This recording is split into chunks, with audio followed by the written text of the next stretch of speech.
भैया पूछो। जी, इस बार के जो महाकुंभ जो लगने वाले हैं उसमें अखाड़ा परिषद के जो अध्यक्ष हैं उन्होंने एक विरोध किया है कि मुसलमानों को दुकान न दिया जाए। इस अच्छा पर है, क्या प्रतिक्रिया? बहुत उचित है, उत्तम है। जिन्हें सनातन संस्कृति का ज्ञान हो, हिंदू धर्म के बारे में पता हो, देवी देवताओं के बारे में पता हो, पूजन पद्धति के बारे में पता हो, पूजन की सामग्री की कितना सम्मान करना चाहिए इस बारे में पता हो, उसी को ये कार्य दिया जाए तो ही उत्तम है।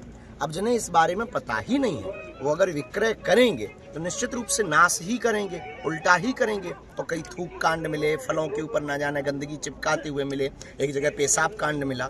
इससे ये सिद्ध होता है कि हो सकता कुछ षड्यंत्रकारी, हम ये नहीं कहते कि वो लोग हो सकते, कोई भी हो सकता। इसलिए गैर हिंदुओं को प्रवेश वर्जित महाकुंभ में कर देना चाहिए। और हम मेरे अंगने में तुम्हारा क्या काम भाई? वहाँ पर त्रिवेणी है, संगम है, महाकुंभ है, संतों का दर्शन है। तुम्हें कथा से लेना देना नहीं, तुम्हें हिंदुत्व से लेना देना नहीं, तुम्हें सनातन से लेना देना नहीं, तुम्हें राम से लेना देना नहीं। जब तुम्हें राम से कोई काम नहीं है तो राम के काम से तुम्हारा क्या काम?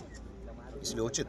महाराज जी, कवर्धा में मंदिर स्थापना हो रही है, उसके लिए पहुंचे हुए हैं जी। आज कवर्धा में भूमि पूजन है, बागेश्वर हनुमान जी के मंदिर की प्राण प्रतिष्ठा होनी है। अग्रवाल परिवार, यहाँ के सभी प्रियजन मिलकर के, हमारे प्रिय भैया शर्मा जी, आपके जो छत्तीसगढ़ के डिप्टी सीएम हैं, आप मिलकर के सब बहुत उत्साह के साथ में सनातन संस्कृति, छत्तीसगढ़ के विकास के लिए, सबके विकास के लिए, छत्तीसगढ़ की उन्नति के लिए, यहाँ पर भेदभाव को मिटाने के लिए, पिछड़े लोगों को आगे लाने के लिए तरह तरह के प्रयोग किए जा रहे हैं। उसी एक प्रयोग में ये प्रयोग है। मंदिर का उद्देश्य केवल इतना है कि लोगों को अंधविश्वास से बचाकर हनुमान जी से जोड़ा जाए। महाराज जी, एक खूब बात चल रही है बटोगे तो कटोगे, इस पर आपका क्या है? हाँ, बहुत सही है, उसमें कोई संदेह नहीं। देखो, अगर हम अलग अलग रहेंगे तो टूटेंगे। 40 करोड़ की जनसंख्या वाले देश में जब 3 करोड़ की जनसंख्या के देश के 300 लोग मात्र आए और उन्होंने गुलाम बनाया, वो थे इंग्लैंड के लोग। 300 लोग आए थे और 40 करोड़ की जनसंख्या वाले देश को उन्होंने गुलाम बनाया था, सिर्फ एक सूत्र पर, फूट डालो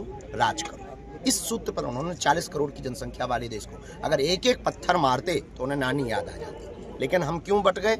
हम बट गए इसलिए हम गुलाम बन गए। अगर फिर से गुलाम बनना है तो बट जाओ, और गुलाम नहीं बादशाह बनना है तो बटो नहीं, एक हो जाओ। आपके ऊपर भी कुछ हमला हुआ है, ऐसा सुनने को मिला है महाराज जी? हाँ, हमला तो नहीं हुआ। हमारे घर के पास में जहाँ निवास है, आश्रम में, स्थान पर जहाँ बहुत लोग आते रहते हैं, बगल में पुलिस चौकी भी है, प्रशासन व्यवस्था भी बहुत अच्छी है और खूब भीड़ भाड़, प्रतिदिन दर्शनार्थी लाखों लोग आते हैं। वहीं निवास के पास में कोई 3 संदिग्ध लोग पकड़े गए, उन पर इन्वेस्टिगेशन जारी है, उनके ऊपर मुकदमा भी दर्ज हुआ। अभी रिमांड में भी उनको लेने वाले हैं। तो कुछ हथियार वथियार उनके पास मिले हैं। कोई याकूब, कोई ऐसे खान, मुबीन खान नाम का एक लड़का भी उसमें पकड़ा गया है। धर्म विरोधी लगातार लगे हुए हैं, उससे हम डरते नहीं हैं क्योंकि हम गीदड़ नहीं हैं। हमने जब कफन बांध लिया है कि हमें सनातनियों को एक करना है, हमें भारत को भव्य बनाना है, हमें जात पात और भेदभाव को मिटाना है तो मिटाना है। अब जितने रोड़े आएंगे, हमारे महापुरुषों ने तो जेल की यातनाएं सही हैं, हमारे महापुरुषों ने तो न जाने कितने कितने दुत्कार सही हैं। हम छोटे से एक तुच्छ से सिपाही हैं सनातन के। अगर उनको लगता है उनके हाथों हमारी लिखी होगी तो देखा जाए। धन्यवाद। Thank you.